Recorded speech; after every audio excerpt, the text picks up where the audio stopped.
Welcome to Click. I'm Spencer Kelly, and welcome to the financial heart of London. That is the Bank of England, the place in charge of this stuff, the UK's finances.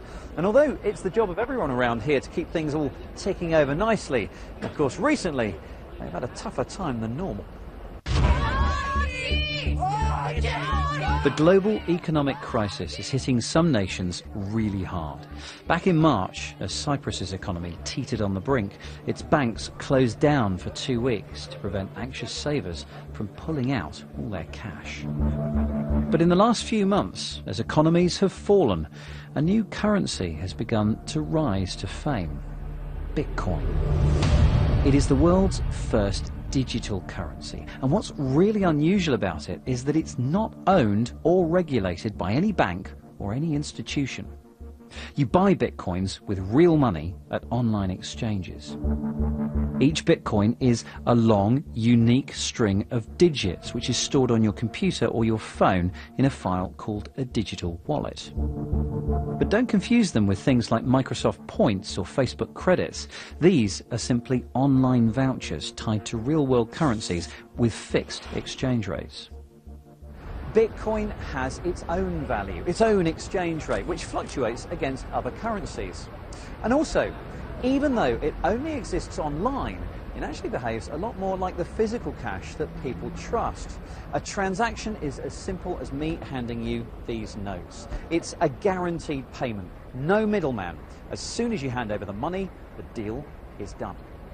There's a lot of advantages to taking Bitcoin over other payments, say, for example, PayPal or a credit card or any other form of mechanism, short of a bank transfer, is that any other payment method can be reversed, which means if someone comes to your site and uses a stolen credit card, 3 months down the line after you've shipped the goods, potentially that could be charged back, you've lost your goods, and of course you've reimbursed the card company. With Bitcoin, all transactions are final. And for those whose currencies have been restricted, like Cyprus, or whose currencies are devaluing, like Argentina's, Bitcoins have become a viable investment. Not that it's risk-free. No one is controlling Bitcoin's exchange rate, and that means it fluctuates wildly. When Cypriots started turning their euros into Bitcoins, the value shot up.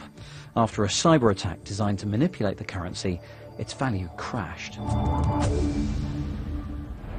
The story of Bitcoin is a rather mysterious one. In 2009, someone calling themselves Satoshi Nakamoto published a paper online which declared that they'd worked out how to create a digital currency which was completely decentralized. There would be no mint to create the coins, no authority to regulate them, no banks to store them or check if anyone was forging or copying them. All of this would be done by the computer code which Nakamoto released onto the internet. But weirdly, no one knows who Nakamoto really is. All we know is that so far, the theory and the computer code seem to be working. The way the cryptography has been implemented is very sound. The vision behind it is remarkable. A certain kind of genius. The mathematics behind it is mind-boggling. Security expert Jacques Erasmus is one of those who've downloaded Nakamoto's code and become a Bitcoin miner. It's their machines which police the Bitcoin currency by verifying the transactions of others. Their job is to spot and invalidate forged Bitcoin serial numbers and attempts to spend the same Bitcoin twice. For this service, the miners get a transaction fee, a small percentage in Bitcoins. But the mining software does a second job too. It creates Bitcoins. Creating a new Bitcoin with a valid ID number involves trying trillions of combinations of digits in the hope of finding one that fits a certain pattern.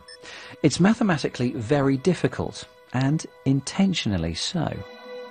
Nakamoto's program is designed to use so much processing power that all the mining hardware in the world will only create a few Bitcoins between them every hour.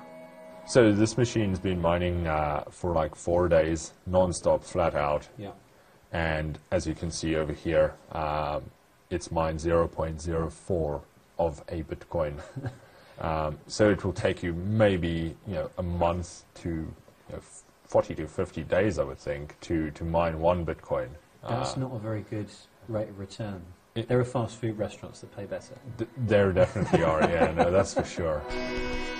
In fact, if you really want to mine at a decent rate, you need to buy tens of thousands of dollars worth of dedicated hardware.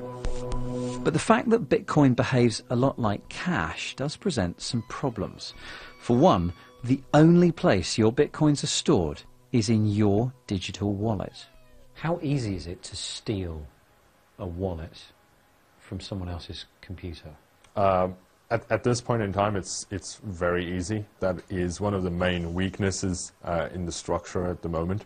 There's a lot of malware out there that contain keylogging capabilities that are actually purposefully looking for wallets, Bitcoin wallets, and logging the associated passwords that unlock the wallet. So if you have those two pieces, the password and the physical wallet, you can load that wallet up in your own software and empty out.